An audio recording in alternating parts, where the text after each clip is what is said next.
এখানে নাম মানে কিন্তু খালি নাম নয়, জ্ঞান বলে দিলেন। তখন আল্লাহ রাব্বুল আলামিন ফেরেশতাদেরকে বললেন, তোমরা সবাই এখন আদমকে সিজদা করো। ওয়াইজ কুলনা লিল মালাইকাতি ইসজুদু লি আদম, আল্লাহ পাক এবার বলছেন, আমি সমস্ত মালায়েকাকে বললাম তোমরা আদমকে সিজদা করো। ফাসাজাদু, সবাই সিজদা করলো, ইল্লা ইবলিস, ইবলিস সিজদা করলো না। কেন করলে না? ইবলিসকে বলা হচ্ছে, ইয়া ইবলিস মা মানাকা আল্লা তাসজুদা ইয আমারতুক, তোমাকে কে নিষেধ করলো সিজদা করতে ওই আদমকে যাকে আমি আদেশ করেছি? কে নিষেধ করলো? তখন ইবলিস বলছে, খলাকতানি মিন নার ওয়া খলাকতাহু মিন তিন, আমাকে সৃষ্টি করেছেন আগুন দিয়ে আর আদমকে সৃষ্টি করেছেন মাটি দিয়ে, আমি কিভাবে তাকে সিজদা করতে পারি?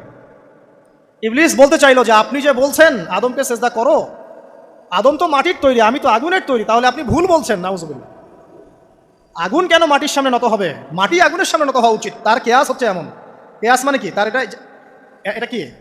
হ্যাঁ, তার এটা যুক্তি, তার এটা যুক্তি এবং দর্শন যে আমি কেন তাকে সিজদা করব? আমি তো আগুনের তৈরি আর আদম হচ্ছে মাটির তৈরি।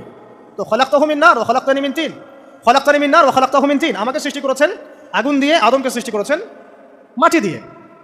আবা ওয়াস্তাকবারা, আল্লাহ পাক বলছেন সে উদ্ধত হলো এবং অহংকার প্রদর্শন করলো। আর আল্লাহ পাক অনেক কিছু মাফ করে দেন, কিছু কিছু বিষয় আল্লাহ পাক মোটেই পছন্দ করেন।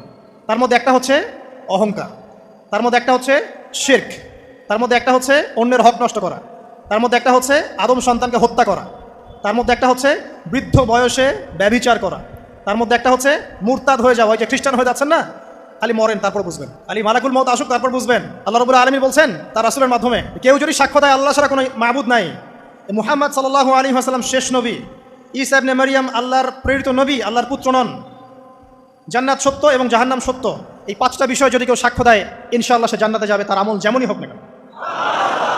টাকার বিনিময়ে, চাকরির বিনিময়ে, সমাজসেবার নামে আর চিকিৎসার নামে ইমান বিক্রি করে ফেললেন, সুবহানাল্লাহ সুবহানাল্লাহ। তোমাদের এই পৃথিবীতে বেঁচে থাকার চাইতে মাটির তলে চলে যাওয়া ভালো। আবর্জনার কোনো প্রয়োজন নাই আল্লাহর এই জমিনে। এই মুসলিম উম্মার আবর্জনার কোনো প্রয়োজন নাই। এই মুসলিম উম্মার ইমানদার সাহসী তরুণ প্রজন্মের দরকার। আল্লাহ পাক কবুল করুন, আমিন। এরপরে কি হলো? ইবলিস সিজদা করলো না, আবা ওয়াস্তাকবার, সে উদ্ধত হলো এবং অহংকার প্রদর্শন করলো। এবার আল্লাহ পাক জিজ্ঞাসা করলেন, কেন করলে না? কেন করলে না? সে বলল যে আগুন দিয়ে সৃষ্টি করেছেন আমাকে, তাকে সৃষ্টি করেছেন আপনি মাটি দিয়ে, সো আপনি ভুল আমি সঠিক, আমি কেন তাকে সিজদা করব? আল্লাহ পাক তখন আর তার প্রতি রহম করলেন না। আল্লাহ পাক তখন তাকে বলছেন ফখরুজ মিনহা, এখান থেকে বেরো। আল্লাহ পাক যেমন গফুর রহিম আরহামুর রহিমিন, ঠিক তেমনি আল্লাহ পাক শাদীদুল ইকাব, কঠিন শাস্তি দাতাও বটে। আল্লাহ পাক শুধু কি দয়াই করবেন, শাস্তি দিবেন না? দিবেন। ফখরুজ, অপদস্থ হয়ে লাঞ্ছিত হয়ে এখান থেকে বের হয়ে যাও।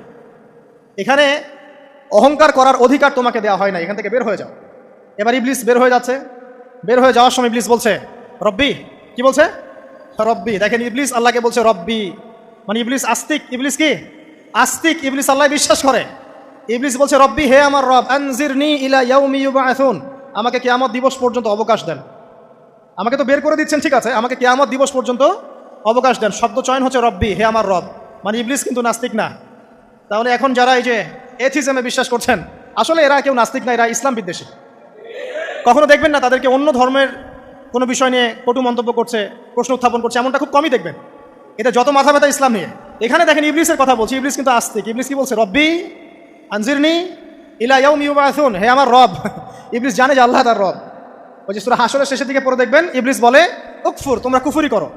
তারপরে মানুষ যখন কুফরি করে সে বলে আমি ইন্নী আখাফুল্লাহ রাব্বাল আলামিন, আমি আল্লাহকে ভয় করি যে জগৎ সমূহের প্রতিপালক। শয়তানকে মানুষ গিয়ে জিজ্ঞাসা করবে, জাহান্নামীরা তুমি আমাদেরকে পথভ্রষ্ট করেছেন। শয়তান বলবে আমি কিচ্ছু করি নাই, আমি তোমাদেরকে কোনো কাজে ফোর্স করি নাই, আমি শুধু তোমাদেরকে ওয়াসওয়াসা দিয়েছি, তোমরা নিজেরাই কাজ করেছো। ফালা তালুমুনি ওয়ালুমু আনফুসাকুম, সূরা ইব্রাহিম পড়ে দেখেন। শয়তান বলবে তোমরা আমাকে লানত করো না, নিজেদেরকেই লানত করো, আমি তো তোমাদেরকে বাধ্য করে কাজ করাই নাই, তোমরা নিজেরাই করেছো এই কাজগুলো। আসুন সামনে যাই। এবার আল্লাহ পাক যখন ইবলিসকে বের করে দিলেন, সে বলছে আমাকে কিয়ামত পর্যন্ত অবকাশ দিন। কিয়ামত পর্যন্ত অবকাশ নিয়ে ইবলিস কি করবে? উত্তর, ইবলিস বলছে ফাবিমা আগওয়াইতানি, হে আল্লাহ, যে কারণে বা যে আদমের কারণে আপনি আমাকে এখান থেকে বের করে দিলেন, লাআকউদান্না লাহুম সিরাতাকাল মুস্তাকিম, আমি সে আদম সন্তানের সরল পথে ওত পেতে বসে থাকবো। শয়তানের কথা কি মনে থাকবে যুবক ভাইরা? শয়তানের চ্যালেঞ্জ কি? আমি আদম সন্তানের সরল পথে ওত পেতে বসে থাকবো, মানে আমার আপনার সবার পথে সে ওত পেতে বসে আছে। এটা যদি মাথায় থাকে তাহলে জীবনে চলা সহজ হয় না? আচ্ছা, আর কি করবো? সুম্মা লাআতিয়ান্না মিন বাইনি আইদিহিম, শুধু বসেই থাকবো না, আমি আসবো তাদের সামন থেকে, ওয়া মিন খালফিহিম, তাদের পিছন থেকে, ওয়ান আইমানিহিম তাদের ডান দিক থেকে, ওয়ান শামাইলিহিম তাদের বাম দিক থেকে, ওয়ালা তাজিদু আকসারাহুম শাকিরিন, হে আল্লাহ আপনি বেশিরভাগ আদম সন্তানকে শুকরগুজার পাবেন না। কার কথা? শয়তানের এই কথাটা কি সত্য না মিথ্যা? এখন বেশিরভাগ লোক নামাজ পড়ে না পড়ে না?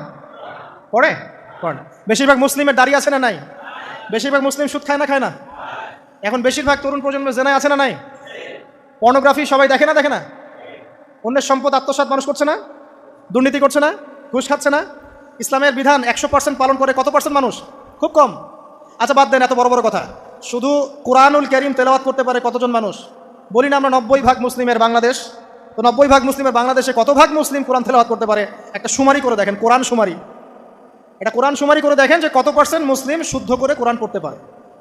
যারা পড়তে জানে তাদেরও পড়া যে কত ভুল আছে আলেম ওলামার কাছে গেলে বুঝতে পারবেন। আর এই ভুলের কারণে যে অর্থ কত পরিবর্তন হচ্ছে আপনি তো জানেনই না। তো এই যে শয়তান বলেছে ওয়ালা তাজিদু আকসারাহুম শাকিরিন, আপনি বেশিরভাগকেই শুকরগুজার পাবেন না। তো কথা সত্য না মিথ্যা? দেখেন ও কিন্তু তার মিশনের মধ্যে ঠিকই আছে। কথা যে সত্য তার প্রমাণ সহিহ বুখারীর একটা হাদিস, যেটা 4 বার এসেছে বুখারীর মধ্যে, যে আদম আলাইহিস সালামকে ডাকা হবে কিয়ামতের মাঠে, ডেকে বলা হবে তোমার সন্তানদের মধ্য থেকে জাহান্নামীদেরকে আলাদা করে দাও। আদম আলাইহিস সালাম বলবেন কতজনকে আলাদা করে দিব? আল্লাহ পাক বলবেন প্রতি 1099 জনকে জাহান্নামের জন্য আলাদা করে দাও। শয়তানের কথা ঠিক না ঠিক? এবার আল্লাহ রাব্বুল আলামিন তাকে বের করে দিলেন। ইবলিস এবার বের হয়ে গেল, চ্যালেঞ্জও করলো। এবার আল্লাহ পাক আদম আলাইহিস সালাম